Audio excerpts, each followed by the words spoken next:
مجھے جو آپ کی باتوں سے سمجھ آیا ہے وہ یہ سمجھ آیا ہے کہ مصطفیٰ نواز کھوکھر صاحب اور مفتاح اسماعیل صاحب پہلے پلان بنائیں گے، آپ کو پلان دکھائیں گے، اگر آپ کو پلان پسند آیا، آپ کو لگا کہ کریڈیبل ہے تو پھر آپ وہ جماعت جوائن کریں گے۔ پلان کی ضرورت نہیں، پلان تو سب مل کر بناتے ہیں نا۔ اچھا تو پھر کہ اگر ہماری سمت درست ہے، میں اس بات کا دیکھیں، سب سے پہلی بات ہے کیا میں اس بات کا قائل ہوں کہ نئی سیاسی جماعت ضرورت ہے؟ وہ تو آپ نے کہہ دیا نا، 100% قائل ہوں۔ ٹھیک ہے، کیا میں اس کا حصہ بنوں گا؟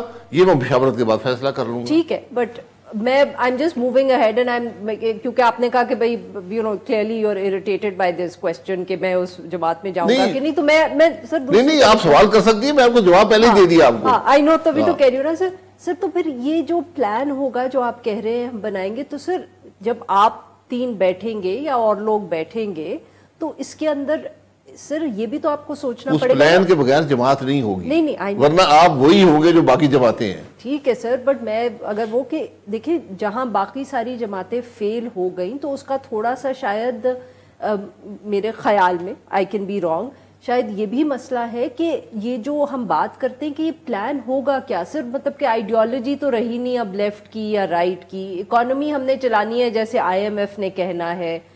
آپ بھی جب بیٹھیں گے سوچنے تو آپ نے کبھی یہ سوچا سر کہ ایک نئی جماعت بنائیں گے تو وہ اس نئی جماعت کی شناخت کیسے کریں گے آج کل کے زمانے میں؟ میں نے اپنی جماعت کے لیے سوچا ہے۔ اچھا سوچا تھا۔ اچھا وہ کیا ہے؟ کیا کرنا چاہیے؟ اچھا کیا آپ کو ایک بڑا میسو ریفارم چاہیے، ایک بڑا ڈیٹیل ریفارم پلان آپ کو بنانا پڑے گا، عوام کے سامنے رکھنا پڑے گا۔ میں یہ کروں گا، نئی جماعت یہ پلان لے کر آئے گی، جو بھی نئی جماعت ہوگا۔ آج کی جماعتیں کرنا چاہتی وہ بھی کر لیں، لیکن ان کا مسئلہ یہ ہے کہ وہ تو پچھلے 3 سال میں سب اقتدار میں رہ چکے ہیں۔